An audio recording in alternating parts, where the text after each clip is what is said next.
Thank you. I'm all mic'd up. Thank you. Thank you, Sonia. Hello, everybody. Hello. Thank you for coming. I'd just like to thank both of my introducers. I'd also like to thank the organizers of this conference, those of you who were with me today. It's been very exciting, and my head is full of new ideas. And it seems to me that's what a good conference does. A bad conference leaves you exhausted and kind of grumpy, but I'm not feeling that. So, particular thanks to Natalie. I was here. We were trying to figure out when I was here last, and we couldn't because, as we learned on one of the panels this afternoon, time has changed because of COVID. But it was sometime in the past. I was here before and attended a tactile art exhibit that Natalie organized. So I'm glad to be back here, and I'm glad to be part of this wonderful conference. And I guess I should thank the Mellon Foundation for having the insight to fund this wonderful multi-year project. So thanks to them. Anyway, those are my thank yous. As Sonia indicated, I'm going to be talking primarily about touch access to art. As a blind person, I enjoy the incredible privilege of touch access to art. Since there have been institutions that resemble modern museums, this is something that's always been available to blind people in a limited way, but it was something that founders of museums as pedagogical institutions saw as a mission. So it's not anything new. Like the other privilege that I enjoy, I try to analyze the systems that deprive others of this privilege and to advocate to break down those systems. So others who do not enjoy this privilege include most, all sighted people. So if you're in that category, I'm advocating for you. Can we go to the next slide? This is my disclaimer slide. It's sort of everybody does this in PowerPoint. I'm now going to tell you what I'm not doing or what I'm doing wrong or whatever. Anyway, I want to make the point that I'm using PowerPoint, although PowerPoint is a tool that is not accessible to me or other blind and visually impaired people. As I always point out, PowerPoint is an access accommodation for sighted people. Mm-hmm. If I was presenting to an audience I knew in advance was all going to be blind and visually impaired people, I wouldn't bother with this. Because my experience is that most blind people who have some experience of blindness learn to be very good at oral comprehension and retention, and so they don't need visual aids. My work is often described as being about blindness. I actually think that my work is more about sight and sightedness. I think it's been my mission throughout all of my writing to show sight to the sighted as somebody who lives with non-normative vision. I'm using the term sighted. I think the more sensitive term I'd like to propose to you is people living with visual dependency. Given that, given that we're gathered here and there's a great exhibit. Where are we? Upstairs, right? I don't know where I am in the building. Somewhere in this building, there's an art exhibit that everybody should go. And so I imagine that there are visual artists in the room, and so some of you may have quite severe visual dependency. Now, I grew up in a sighted household. My parents were both visual artists, so they had really severe visual dependence. Many of my best friends are visually dependent people. So I've kind of know people's needs. Okay. So one of the things that I know about sighted people is that they always like to be looking at something. Hence, PowerPoint. Hence, the computers we all carry around in our pockets. So, at any moment you can pull it out and look at something. I know that many people with severe visual dependence become kind of anxious if they don't have something to look at. So feel free to do that if you need to. For anybody in the audience who's blind or visually impaired, I will read any text that's up there and describe the images that will come along. But really you need to know that PowerPoint is there for our sighted friends. Okay, could we go to the next? Yes, so I'm just making the point here. It was interesting. I'm grateful for the invitation here today because when Natalie told me the topic of this, creativity in the time of COVID, I said, whoa, because this, and my first response was, this was not a creative time for me. But then I started to think, and like most things, it's more complex than that. But I don't consider the pandemic to be over.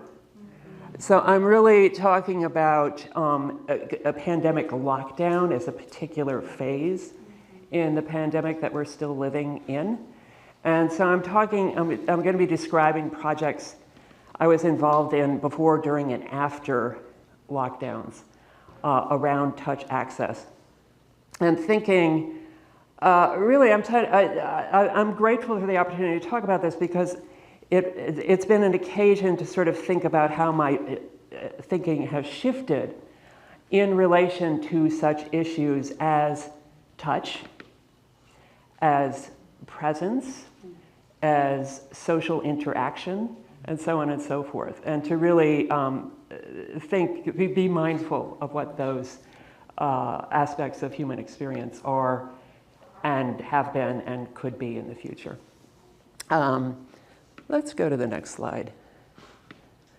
I use PowerPoint. I didn't describe how I do PowerPoint. How does a blind person do PowerPoint? Mainly what I do is I Google words and get images, and then I slap them into PowerPoint, and then I bring in a visually dependent informant. And if they say, oh, I don't know, Georgina, I don't think that's the one I want, okay? Because I think it's helpful to my sighted friends to have those challenges and scratch this. What does this image mean? Anyway, but when I Google image the word touch, this was the second image that showed up. The first image, I'll describe, it's not here. The first image was of an infant's hand in the hand of an adult, like a large hand. And although that was nice, it was a little too sentimental for my purposes. This was the second image that showed up. And what it is, it's an image of a device. It's an advertisement for a Toshiba device. I don't know that it exists or ever came to pass, but it consists of not one, but 2 touch screens. Because why wouldn't you want more touch screens in your life?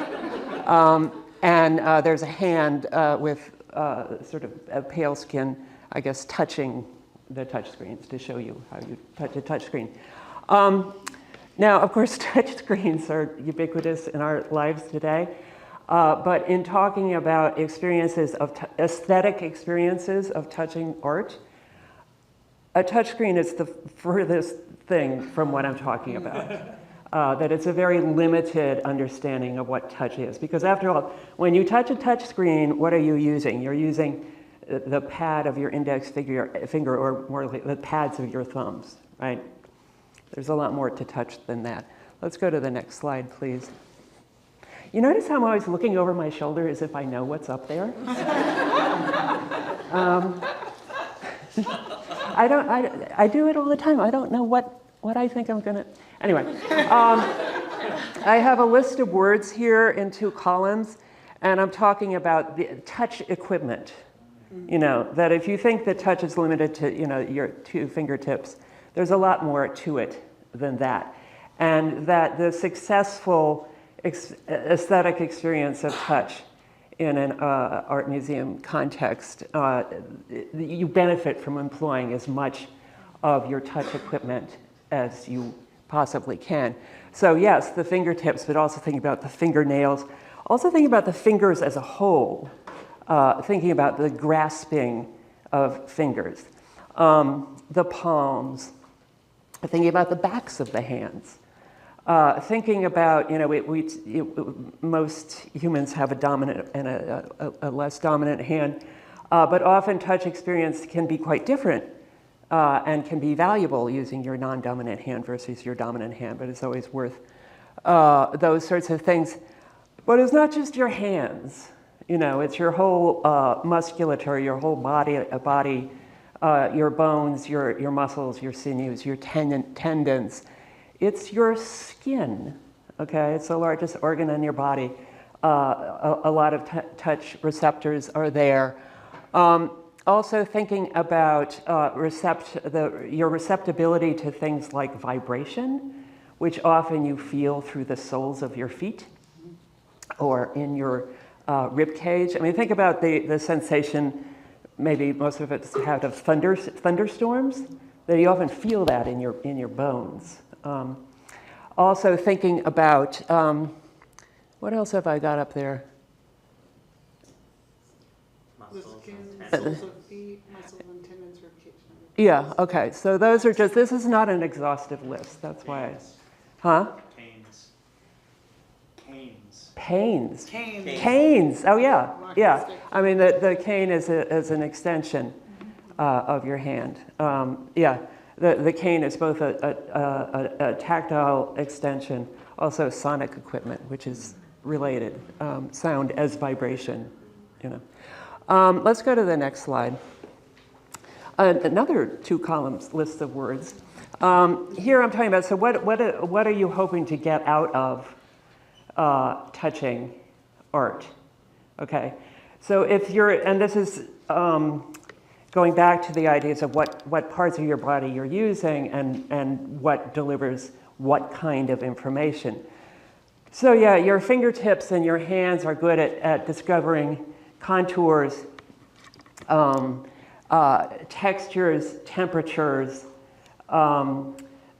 densities, sonarities, weight, if you have the opportunity to pick something up. So thinking about those direct contact sorts of touch experiences, but also thinking about movement, touch and movement simultaneously, that the interaction of your body with the art object, or the interaction of your body around the art object. So that involves kinesthetics and proprioception.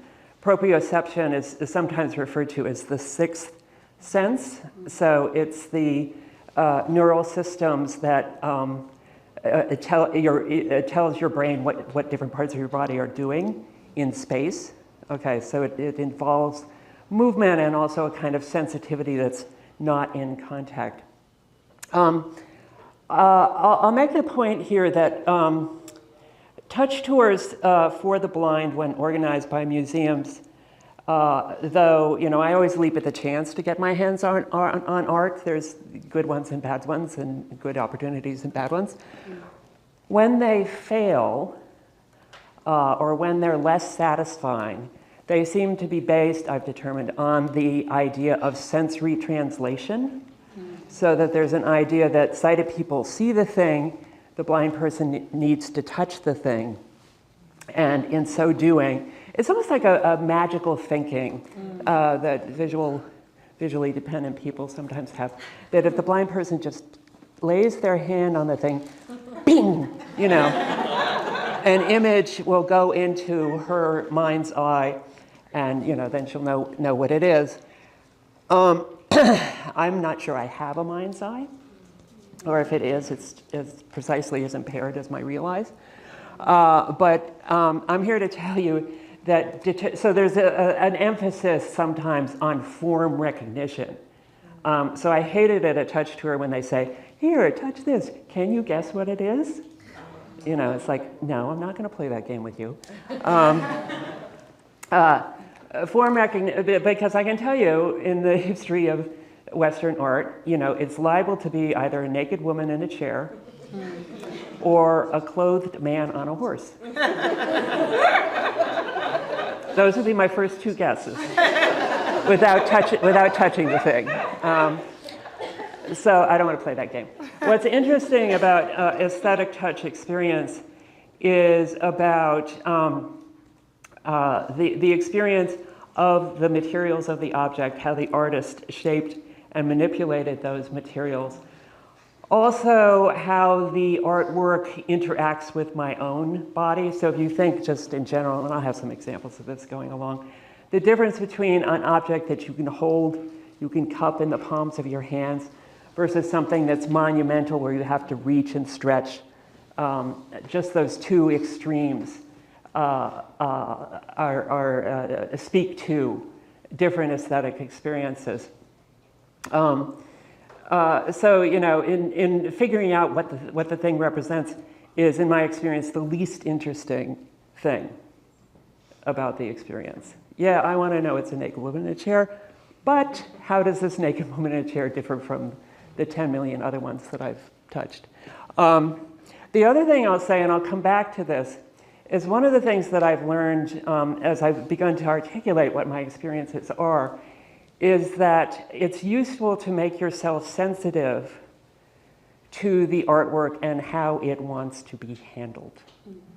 So it's possible, depending on the materiality, the size, the shape of the object, you can tell at first touch how you should be interacting with that work of art for the experience to be the most rewarding. Okay, let's go to the next slide. I'm going to get a drink of water. This is a pre-lockdown project at the Contemporary Jewish Museum in San Francisco. The artist, it was called Haptic Encounters, and it was part of a commissioned exhibit in 2017 that was called The Artist as Magid, M-A-G-I-D. I'm not sure if that's word. Is that word on this slide? Okay. The museum commissioned contemporary artists to create works that somehow referenced traditional Jewish folk tales. And there were a number of three-dimensional works in the exhibit, and they invited me in to do haptic encounters with these pieces. So I got to be in the gallery. In some cases, I was there when the artwork was installed. I spoke with the artists, I visited their studios, and then I did they did video recordings and audio recordings of me touching the art. This is part of this mission I have. You know, I would like everybody to get their hands on art. Art museums don't want that to happen. So the compromise that I've been working through is to act as a haptic docent. That is to say, I'll touch the art for you, and then I'll tell you what it's like. So they did this, they recorded it, they had the video. They had audio in the galleries so that you could listen to me talking. I'll just show you one image from that show. That's the next slide. This is a sculpture by the artist's name is Elizabeth Higgins O'Connor. It was inspired by the story, The Golem, which I thought of the pieces I could have shown, this was maybe the story that's most familiar to people. The Golem, the story is about a creature made basically of mud and trash, and comes to life, and various things occur. This artist, her rendering of it actually had two figures. In the story, it's more like a humanoid figure. She chose to do these sort of mythological creatures. So one was sort of like a minotaur, and the other was sort of like a fox. And they were both bipedal, they were standing up. So they're sort of mythological creatures. They're made of very unorthodox sculptural material. She always constructs her work in the gallery, built up on an armature, and she overlays it with stuff. So there was paper and cloth and string and little tacks and all sorts of layers and layers of stuff. So replicating the detail of the story. I'm pictured here with my right hand. I have my left hand holding my cane, my right hand inserted in the mouth of one of the two creatures. This is the bull minotaur sort of creature. My hand goes in all the way almost up to my elbow. What was I doing? I was reaching into its mouth. Touching this work did feel quite precarious. In fact, when I was touching and the artist was there, bits of the thing are sort of flying off in the air, which makes you feel kind of, I'm wrecking your sculpture now. But she said, no, it's fine. But it did, you did feel like you were touching something that did feel naturalistic, but also kind of strange. But I was sticking my hand in its mouth because if you know the story, one of the details in the story is that the golem is supposed to have in its mouth a piece of paper on which is inscribed the name of God. So I was reaching in there to find out if that was in there. It was not in there. But there was a sort of spongy textured thing that might have been representing the tongue, and then way back there's sort of strings hanging down, there's like vocal cords. Anyway, there was a lot of interesting stuff inside the creature's mouth. And I'm always quite delighted to experience things that artists do that are not available to sight. A sighted viewer can't, you can't see into the thing's mouth. But if you can reach, I am excessively tall, much taller than I need to be. But in this occasion, it was useful because I could get at the interior of the creature's mouth. Anyway, that was a pre-lockdown project. Let's go to the next thing. This is also a Mellon-funded thing. This was at the San Francisco Museum of Modern Art. The Mellon project was called Artist Initiative. And it was a collaborative project which we called, what did we call it? Embodied Encounters, okay. And my collaborators, a longtime collaborator of mine, I've done a lot of work, it's the Australia-based artist Fayen Devi, and then she brought with her from Australia, Brian Phillips, who is a sound artist, Bonnie Lessica, who is a choreographer, and then Hillary Goodell was a Bay Area-based photographer who was a photographer on the project, and then I named this is my first official coining of the term haptic docent. Next slide, please. And one of the works that we worked with, we were invited to come in and work with pieces in the museum that were either being decommissioned for reasons of conservation or were moving. So we were there, we were part of a number of artists who were somehow recording the presence of artwork which was leaving the museum. And this was, one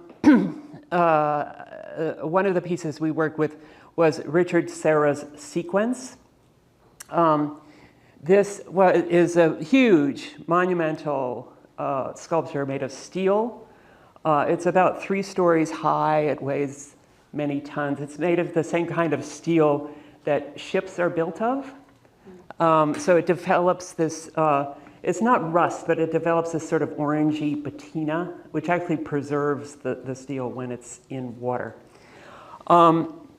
It was originally at the Cantor Art Gallery in Stanford, and then they moved it into the San Francisco Museum. They built a gallery to display it in San Francisco MoMA, and then it has since moved back after the pandemic. Anyway, so it's pictured here side by side, the Stanford outdoor pictures on the left, and then the gallery. You can see windows in the background. And there was sort of stadium seating facing. And it was very nice because you could get into this gallery without paying admission. So a lot of people in downtown San Francisco before the pandemic would come in there and eat lunch and commune with Richard Serra, which I thought was nice. Anyway, the form consists of two embedded S-curves.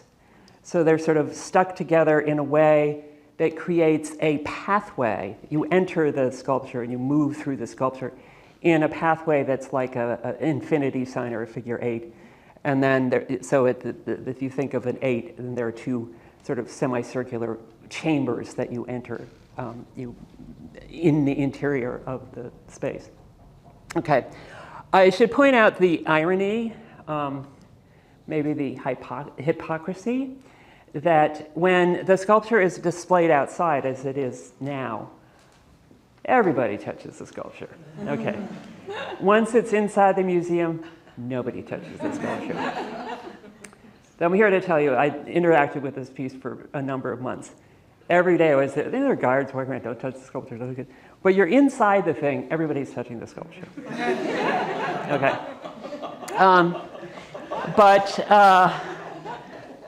Yeah. When they brought it from Stanford to the museum, part of it was a sort of the conservators came in and they sort of like checking it out for damage and cleaning. And one of the things that they discovered is in the interiors, the interior walls, there were dusty footprints going up the walls, suggestive that people were like crab walking, which is yet another form of touch access. But since we were there officially with the museum, we had to come up with ways to interact with this piece without touch. So we developed sort of hands-off touch tours of this piece. We'll go to the next image, please. This is three of us in one of these central chambers. So I'm there on the, where am I? I'm on the right. Okay. Fayan is not often in photographs. I always seem to be the one in the photographs. Fayan is in the middle. She has a mic, a boom mic. I must have my mouth open. I'm probably talking. And Brian is sort of kneeling on the floor on the left with a whistle in his mouth. One of the things that we discovered and wanted to amplify about this piece. The piece is a choreographic object. It imposes a sequence of, hence the title, sequence of movements. That you go in there, you sort of have, you can go one way or the other, but you can't do a lot of freelancing. You know, you sort of have to follow the pathway. But we also discovered that it's an extraordinarily sonic artwork. And I discovered this one day when I was sitting on those stadium seats and waiting for something to happen, and there were two like 8-year-old boys inside the sculpture running around. And every now and then they'd stop and one of them would go, whoop! And then the other one, who was somewhere else, would go, whoop! And there was this incredible resonance, which was precisely why they were doing it. You know, I realized that they were not adhering to typical museum decorum. But I'm sure they went home with a, you know, very pleasurable memory of this sculpture. Anyway, so we wanted to kind of activate its sonic properties. So we did a lot of tours with people where we guided each other through the through the maze, humming, singing, whistling, clapping, you know, so that and sort of observing the changes in sonority, and so on and so forth. And then we'll go to the next slide. We got permission, and this took a long time. We got permission to hang contact microphones on the sculpture and record me shorelining inside the sculpture. Shorelining is a term blind cane users use to refer to a navigation technique where you tap your cane against a wall to help guide you. And it's particularly useful in a curvilinear space. Right angles are easier to manage. When you're in a space that's like a figure eight, it's sort of useful to know when the thing is going to turn. But to do this, they didn't want my dirty cane tip touching the Richard Serra. So we spent about a week trying different tapes and different materials to cover the tip of my cane so that it would not come into contact with the sculpture, but it still would resonate correctly. So here, Brian and I are experimenting with yet another piece of tape. And we're both grinning, but I'm remembering that, it was like, how many times are we going to have to do this? Anyway, we finally came up with the correct type of tape. And I pointed out to the people, every time I went in there and did this process, I would come out with great wads of dust bunnies on the end of my cane because it's hard to clean, the bottom of the sculpture. So I felt I was performing a service for the museum. Let's go to the next slide, please.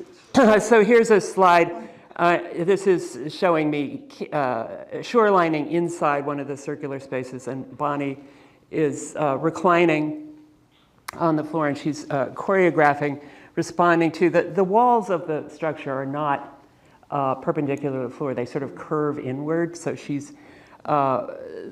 did a whole thing about the sort of looming feeling of the walls kind of caving in around you. Let's go to the final image in this series. Here we have Bonnie and me. We are outside the sculpture performing the exterior choreography. So we were practicing, we learned the choreography inside that the sculpture imposes, and then we were learning the choreography outside. And we went to the space where it had been at Stanford and performed this choreography there without the sculpture. So that was sort of interesting. But you'll note here that we're side by side and that we're in step as we're performing this choreography. Okay, next slide, please. Okay, so now those were two pre-lockdown experiences where I was in space and in collaboration with other people. Pandemic lockdown happened, and it felt like all of that was going to go away. And it also felt like all the inroads I was making with museums about touch. Because remember, in the early days of the pandemic, touching things was scary. So I thought, is this ever going to happen again? Anyway, one thing that happened to me, which was very helpful during lockdown, was my connection with this artist whose name is Krishna Washburn, who became quite influential to me and helped me articulate a lot of stuff that I have been doing in a kind of improvisational, kind of haphazard way. But in the way that lockdown imposed a certain isolation and maybe a certain kind of inward reflection, this artist was very influential for me. Krishna Washburn was a professional ballet dancer. In her early adulthood, she began losing her sight. She continued her dance practice as she went blind, but she also developed techniques of dance pedagogy, teaching dance, specifically ballet technique, to blind and visually impaired dancers. And so she was developing these techniques, and she had a few friends, and she would do things in studios, but she had a hard time getting anybody else to fund her to do this, except occasionally in a kind of one-off sort of thing. And she was doing one of these, it was a bit longer term workshop that she was doing. She's based in New York. And then lockdown happened in 2020. And the organization that had hired her to do these workshops says, is there any way you can do this online? And Krishna, following the example of many disabled people and artists, disability resourcefulness, said, sure, I can teach dance on Zoom to blind people. No problem. So she founded what she calls the dark room ballet. And that term both refers to, it's working against ideas of blindness, darkness, dark room, all that sort of stuff. She was thinking of it more as like the dark room is where the image is developed. Okay. And so she's continued teaching online. She has students all over the world, blind and visually impaired dancers. She teaches classes in elementary and open level ballet technique. She teaches classes in audio description of dance. She teaches a wonderful class of no diagram anatomy. And what she is superb at, she's just, I've been an educator for many, many years. She's the most extraordinary teacher because she uses language with such precision that she's communicating exactly what every part of your body is doing at any given moment. That you feel safe in her hands. But also I think it's giving a different experience of what dance training can be. So she's not saying, look at me, do what I'm doing. Mm-hmm. She's saying, listen to me, take it into your body. And it's quite extraordinary. So this is an image of Krishna. I believe she's dressed in the costume for the classical ballet Giselle, which is her favorite ballet. She says because the character is a person with a disability. You can look it up. Anyway, she's wearing I think Giselle is some sort of peasant girl in the forest. So she's wearing a sort of short white dress. She has very long dark hair, pale skin. She has her mobility cane in her right hand, perpendicular to the floor. Her left leg is extended, tendu à la seconde, with her arch leading the way, her toe pointed, her arch leading the way. Anyway, through taking classes with Krishna and through many conversations with Krishna, a lot of back and forth, thinking about language, about movement, about embodiment, about proprioception, about kinesthetics, and so on and so forth, was very formative and helpful to me during the height of lockdown. I'll show you the next slide, please.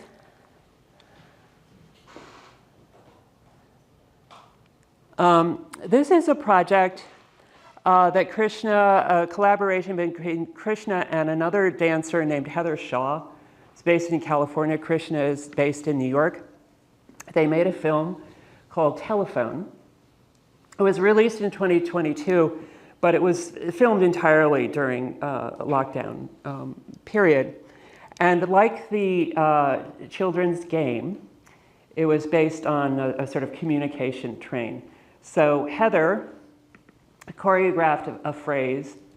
She videotaped herself dancing it, sent the video to an audio describer who described it, sent the description to Krishna, who then used the description as instructions to perform the dance, videotape, and it went on and on to numerous dancers.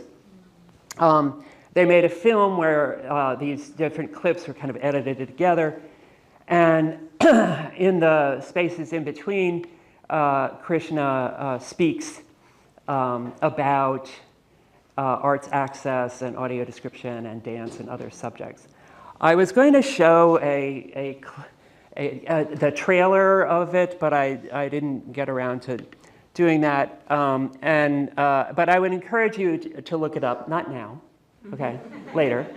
But also, you might consider, if there's anybody in the dance department here, or anybody, to have a screening of the film. It's really quite wonderful. And it inspired me so much because it was this pandemic project. These people were not together.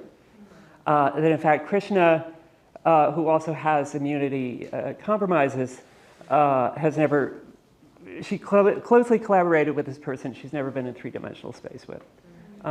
So it's worth taking a look at. It's easy to find. If you go to the Darkroom Ballet, you can link to the film and then figure out if you bring it here. Okay, so let's go to the next slide. So this is 2022 emerging from lockdown. We were talking at lunch about what was a conference that you've been at recently, sort of post-lockdown, and this was the first one that I went to.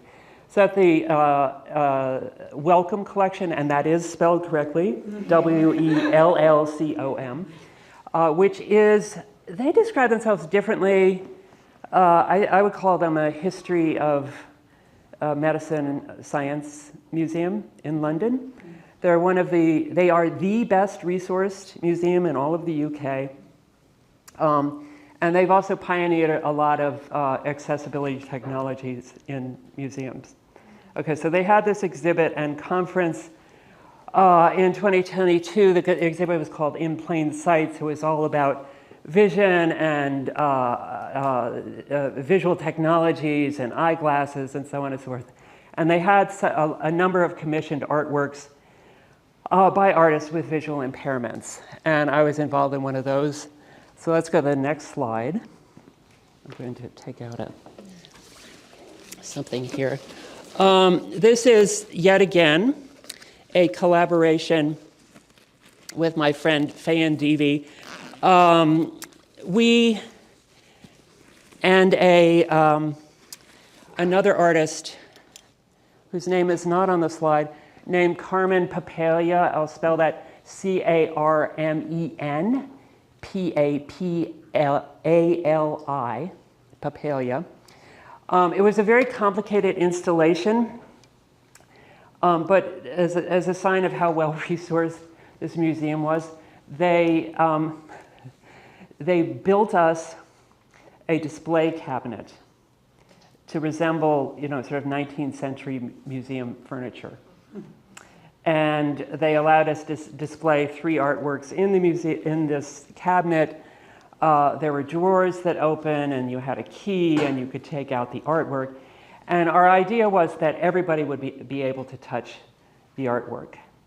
This caused some consternation because all the artworks were small, and they said, well, what's going to stop people from stealing them? So finally, the compromise was to have it only available when there was a docent present. Anyway, but I'm showing an image of one of the artworks, which is an artwork by Fayan, which is called Fossilized Handshakes. This is actually 3 of them. She's made a lot of them. What it is she took casts of the negative space between her hand and someone else's hand when shaking hands, and then cast that in bronze. So, it's an artwork that's about touch, that's meant to be touched.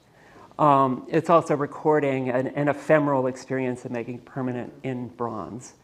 And I have one here today, which is actually my handshake with Fayan. And I'm going to pass that around for people to experience. I want to get it back. Yes. So just know that. Let's go to the next slide. One of the things we realized in all this work is various projects that both Fayan and I have done is sometimes people don't know what to do when you say, go ahead, touch the artwork, and then it's like, I don't know what to do. And so we felt like people needed to have some instructions. So part of this installation is we wrote what we called handling scores.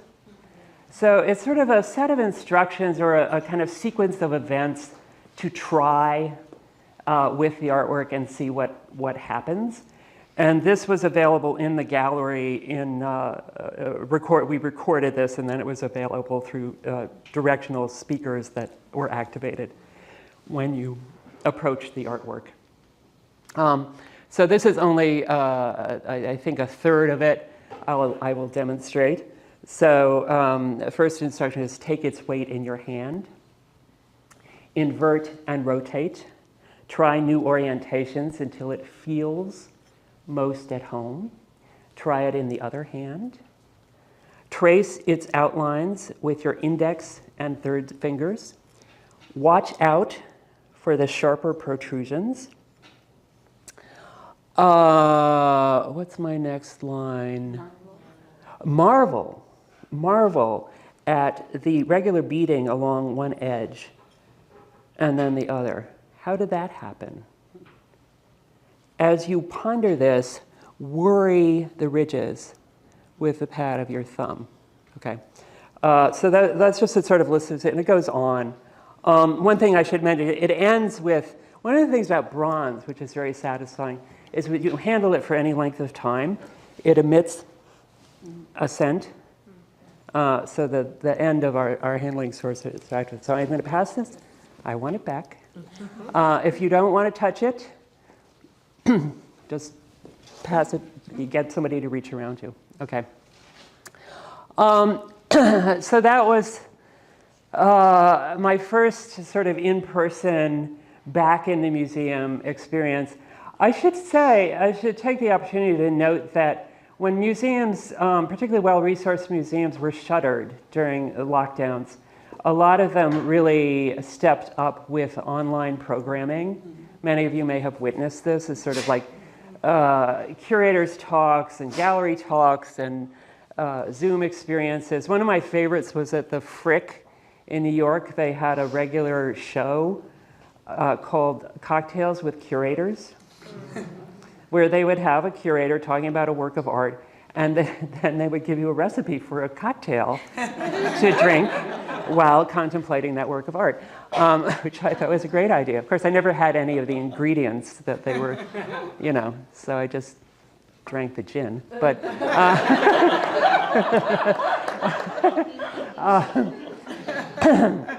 anyway. But one of the things that I would note is even when these programs were not intended for a blind and visually impaired artist, all of those speakers, without exception, I'm here to tell you, were employing techniques of image description developed for blind and visually impaired artists, even without knowing it, because they recognized people accessing the program from home were not necessarily having good visual images or weren't, seeing it on their phone or whatever it was. And so that it was incumbent on them to enhance and to provide description for people to understand what they were talking about. Okay, let me go to the final project I wanted to represent here. This is something in 2023, 2022, I left Berkeley, moved to New York, and now I've been doing a lot of work in New York museums. And the Metropolitan invited me to come in and interact with this sculpture, which is called Nydia, the Blind Flower Girl of Pompeii, which is a neoclassical marble sculpture sculpted by an artist who was very, very famous in the 19th century. Not somebody you've heard of much nowadays, Randolph Rogers. This was sculpted in the mid-century. It was a very, very popular sculpture. Many reproductions. He made many copies of this sculpture, both this size, which is sort of life-size, and then he made a smaller sort of tabletop model that you could have in your bourgeois dining room.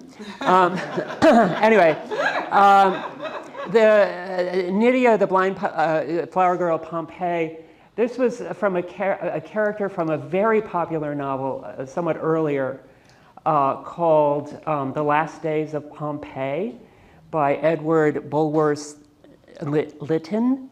That's not on the slide, is it? That name? No, I'll spell it. Bulworth, Bulwers Lytton, Lytton. Has anybody here read that novel? Was that a yes? No? No? Okay, well, don't. It's very long and painful. But as part of my research, I had to read it, of course. But it was published in 1834. And it was, people were fascinated by excavations of Pompeii, and Lytton sort of creates this story to talk about various people in Pompeii, and it just goes on and on. Anyway, so Nydia was a character, and she was blind, and she was a flower girl. And in the story, it goes on for 800 pages, and the volcano doesn't erupt until like page 782. And believe you me, if you read it, you would really like it to happen sooner. Anyway, Nydia,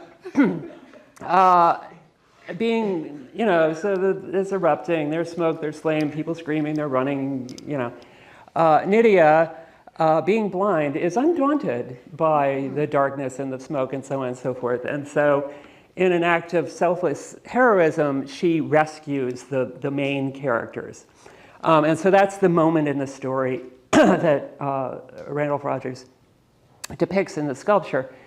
So it depicts a young woman striding forward. So her right foot is forward, her left foot is coming off the ground. She's holding a staff, not made of carbon fiber, in her right hand. It's partially enveloped. She's wearing a lot of fabric that's blowing around her. And her cane is sort of enveloped, so it's hard to discern. So she's striding forward on her right foot. Her upper torso is twisted to the right so that she can cup her left hand over her right ear to hear, but to hear behind her, okay? I've written a lot about depictions of blind people in visual art, and I made the point that there's always something about the eyes and something about the hands, because blindness doesn't always show, and so artists had to contrive ways to show blindness. So here it's shown both in her cane, her eyes. I don't know if you can see in the sermon, her eyes are closed.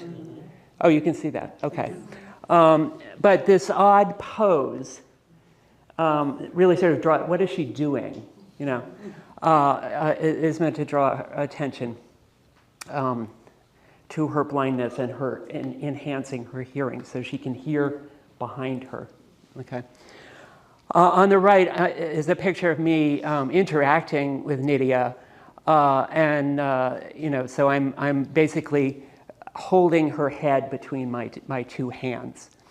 She's up on a plinth. Again, I'm excessively tall, so I'm as tall as her, even on a plinth. Anyway, so I wrote about this experience of touching her, and it was interesting because I read the ridiculous novel. I had to talk about the inspiration for the piece and the narrative and the moment that's being captured in this piece and the representation of blindness. So I allowed myself to really conflate feelings, as in emotions, with what I was doing in my tactile and haptic experiences.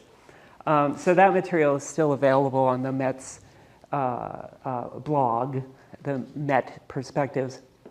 But I also, and this was more interesting to me, they commissioned me to come in and talk to Met staff about the experience of touching this sculpture and do a workshop with them. The Met does a lot of workshops for staff where they get to come in and hear lectures and do different things.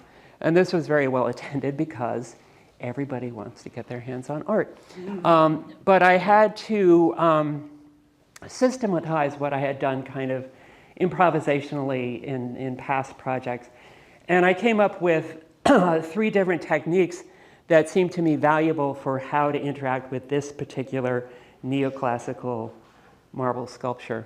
And the 3 of them were, one was what I'm doing here, which is, again, sort of tracing the contours, but also feeling, there's a lot of very exciting detailed carving in the sculpture, which is best discerned with your hands, your fingertips, so on and so forth. So, you know, I mean, the hair is quite elaborate. Even though she's running away from a volcano, the hair is made of stone. Anyway, so that's sort of the obvious one. The second one, which was quite fun to do with a bunch of people, was to try to assume that pose. And what we learned in doing that is basically the artist successfully captured a body in motion. Because if you get I mean, I'm not going to do it here, but if you get yourself in the right position, because her upper body is inclined at really a steep angle, so the center of gravity is way out there, and the only thing that's holding her up is her right foot. So when you get yourself in the right position, you fall over. So I had a whole room full of Met staff falling on the ground. But it did, I mean, she's not just striding forward, there's also a ionic capital on the floor that she just avoids tripping over. So she's going forward, but she's sort of, you know, falling away from the thing that she was about to trip over. And then the third technique, which is where I derived my title for my talk, is dancing with the sculpture. And that's a technique where you maintain contact and you circumnavigate the sculpture. And you try to feel what I think of lines of energy. So in this case, I started with the left heel and go up feeling through where her leg would be up around to her left shoulder. And then at the same time, there's another line of energy that spirals around in the other way. And it's something worth doing multiple times at different rates of speed. And it both conveys something about the dynamism of the pose and also the symmetry of the composition, just by that kinesthetic movement choreographed around the sculpture. Okay. That's the, we can show the next slide, which I think is just bibliography. This is something that, you know, you do in a Zoom presentation, and it's like, oh, I don't really need to do that. They're not going to write this down. Anyway, but if anybody wants to know bibliography, you can email me and I'll send this to you. To conclude, I'm still working on advocating for touch access for everybody, even those who have previously been excluded from touch access. It's not getting all that far, but I'll keep trying because I want people to have those experiences. But I would encourage artists in the room who are thinking about creating work meant to be touched to think about these different facets of touch experience and how to activate it in beholders. And I'm happy now to take any questions or hear any comments that you might have. Thank you.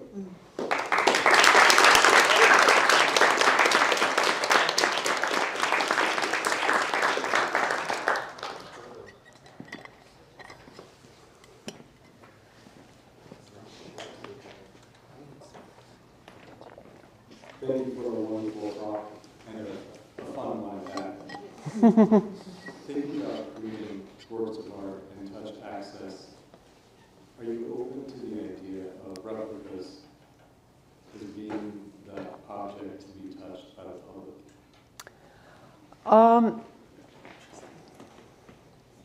Yeah, I mean, I think that's often a solution that museums come up with. For instance, of creating models, often in a different medium, and I think it's useful. I think you need to be mindful of what is it conveying. So if it's conveying something about form and composition, that's useful. Is it conveying something about the aesthetic experience of touch? It might not. So yeah, there's a value. I'm advocating for access to the real thing, and it's been my experience. My father was a sculptor. It's been my experience that artists are a lot less squeamish about people touching their art than museum conservators and acquisitions people. And I mean, my father, he worked in metal, and his deal was, it's about the craft. If it can't handle being touched, then there's something wrong with what you're doing. But I recognize that there are delicacies of materials. I've known some artists who make multiple versions of something and say, well, if it gets damaged, then here's another one. And that's a solution. I think also one of the things that's interesting when you talk to conservators, I tend to demonize conservators, but actually I have talked to a lot of conservators who are open to ideas about touch because they get to touch art all the time. And they say, oh yeah. Oh yeah, this is this is why I got into this work. But then how can you make that available to people who are not conservators, And so part of it is also figuring out how can you train the public to interact with art in a way that's sensitive to the artwork. And the conversations that I've had with conservators is about how do we define damage? Because I was making the point about interior, exterior artworks and all of that. You put a sculpture outside, it gets rained on, birds, stuff happens, and the surface changes. It changes, and that's sort of a record of its being in the world. And then there are artworks, in many cases, sacred artworks or sacred objects that people go on pilgrimages to visit and to touch or to kiss or to kneel before or to perform some sort of ritual gesture, interaction, touch interaction. And that leaves a mark. If it's metal, a part of the sculpture is very polished and the rest of it is patinaed over and so on and so forth. So, but if it's in a museum, the goal is that it's in its pristine condition, the condition it was when it left the artist's studio. And is that what the artwork wants? A lot of people have said, the museum was where the artwork goes to die. I do, the artwork tells you how it wants to be handled if you're sensitive to it. And I think the artwork wants to be handled, Some of it would like you to leave it alone. Like mobiles, I have a big thing with Calder and mobiles. It's like, yeah, don't touch me. I'm going to run away from you. Yeah.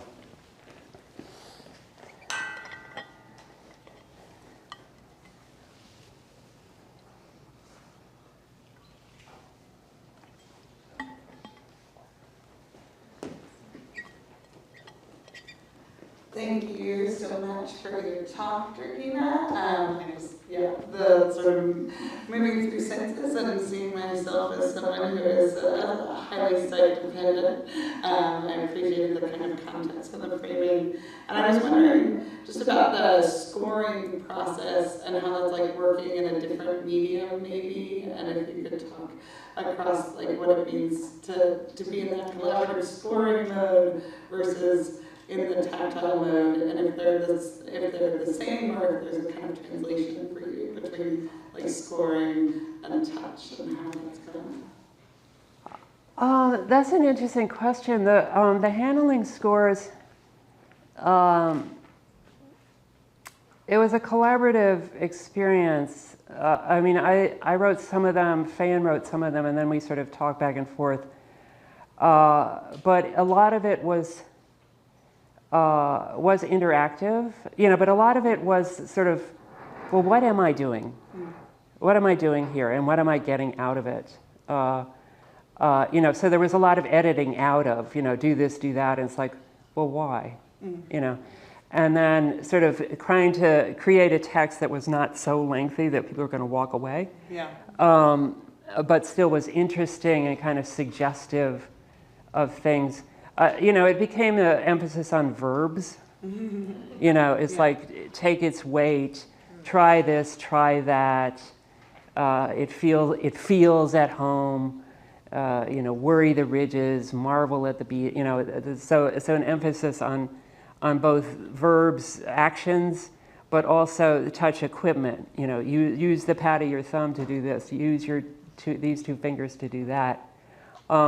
And you know, of course, that piece is very small, so it was, you know, much more hand manipulation than, say, you know, Dancing with Nydia or the Sarah piece, where you're dealing with something much larger, where it becomes a fully embodied experience. So it's not a one size fits all. It was really a kind of both a collaboration, but also a sort of improvisational and editing procedure. Thank you. Thank you. Thank you so much for sharing these amazing encounters with us. And I'm wondering, actually, if there was something where you went, oh, I wish I hadn't touched that. Sorry, could you say that again? If you touched something where you went, oh, I wish I hadn't touched that. Oh, yeah.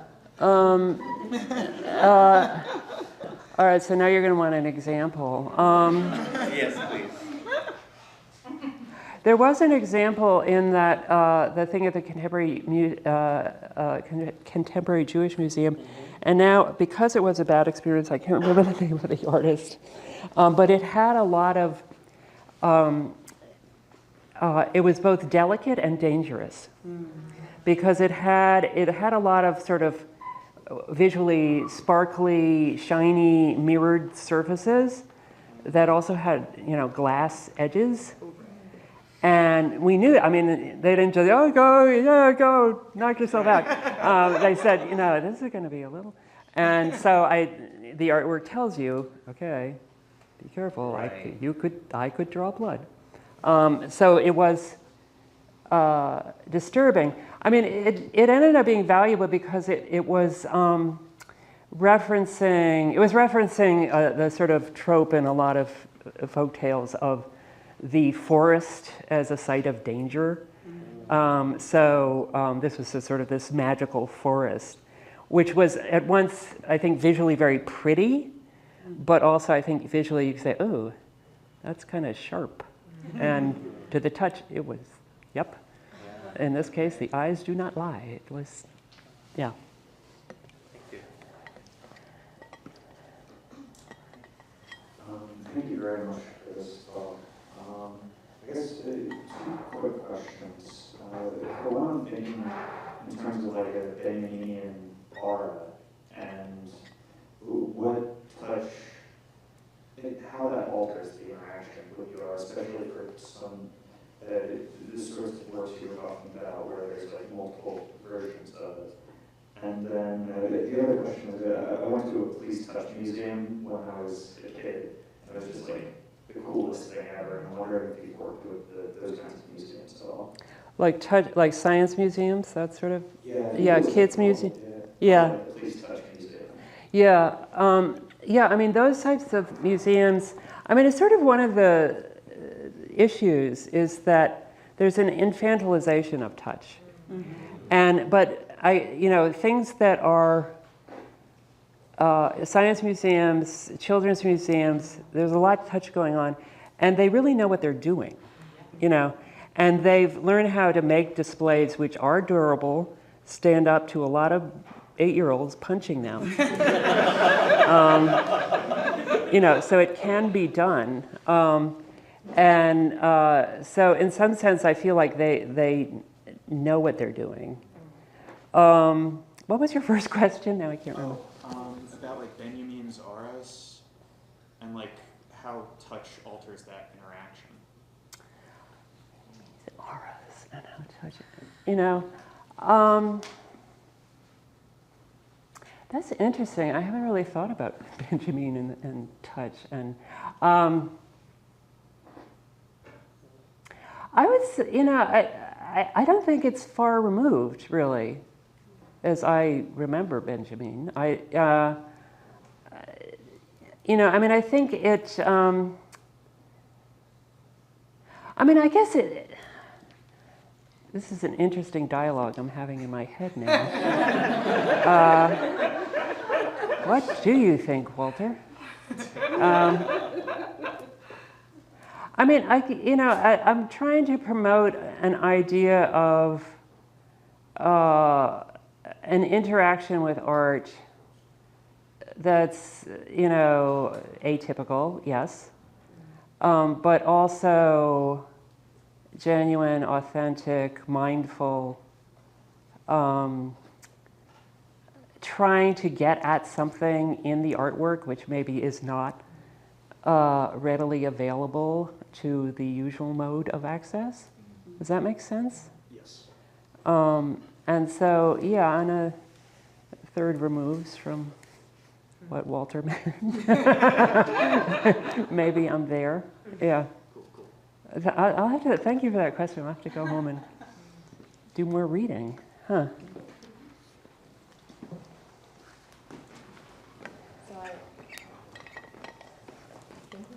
think we'll have to close now, but I am going to claim the right of last question. Mm-hmm. So I've noticed, obviously, that it's really hard to get people to touch art. Yeah. And I'm really curious because we've tried, right, like now together, and we have, had signs. I think I've yelled numerous times for people to touch art, and there's still just so much fear around it. I'm just curious, I think that's part of what your list is doing to try to educate about touch. But I'm curious if there are any techniques that you have found that actually just get people to touch art, regardless of the curator. Once it's actually been made to be touched. Yeah. I mean, Faye and Devi had an early experience where she did an exhibit of paper works. They're sort of collages, white on white paper. And they were meant to be touched, and she wanted actually to retain the residue of touch, so because it would alter the color of the paper and the way it's stuck on and all that. And so it's like, please touch everything said touch. Go ahead and touch. Please touch. Look, you can touch this. And people weren't touching. And she went up to a man and she said, you can touch the art. He said, oh. She said, I'm the artist. I'm saying you can touch the art. And he looked around and he said, well, maybe I'll do it when there's no one else around. And so there, I was saying, there's the infantilization of touch, but also it's like the association of touch with intimacy and sexuality, and so privacy. So, and that's just to sort of understand some of the reasons people are not touching. I think it's also that museums have been really successful. Because before there were museums, when they were private collections of objects owned by rich and powerful people who could invite people in and say, here, feel this, ancient sculpture. And so there were things about, so once you bring it into the museum and you've got the working classes are going to come in there, you put it all behind glass, okay? And so I think museums have been really successful at educating people that you don't touch the art. But people do touch the art. They just do it in secret. One of the things that this work has done for me is that I've attempted to elevate the voices of people in museums who don't often get heard from. So one group is museum guards and gallery attendants. You ask anybody, they say, what in this gallery do people want to touch? They will immediately say, they want to touch that one. That one, not so much. That one, everybody wants to touch that. Because they spend all day shooing people away from it. And then the other group are custodians. The other group are art installers, but custodians, at SF MoMA, the head custodian said the first thing on the to-do list for the janitorial staff was wipe the fingerprints off the Brancusi. Because, they have the, mirrored surface Brancusi. Everybody wants to touch it. It's like covered with fingerprints all the time. So, and there are signs all over that say don't touch it. And yet people touch it. So somehow people are doing it, and maybe they just don't want to admit it. They don't want to do it in front of people. But I think in answer to your question, how do you get people to do it? I think it is helpful when you have someone giving guidance, verbal instruction, a choreography, a handling score, here, try this, try that. That can be helpful. There are exercises that I've done with people of like, try this at home with, some object that's you own, that's an object of value that's sort of analogous to something you might touch in a museum. And then just sort of observe what you're doing and what you get out of the experience, and then bring that with you to a licensed touch experience.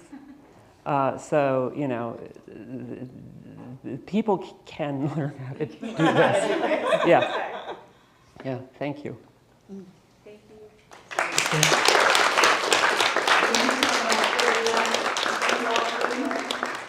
Where's my sculpture? It's right here. Oh, good. Thank you.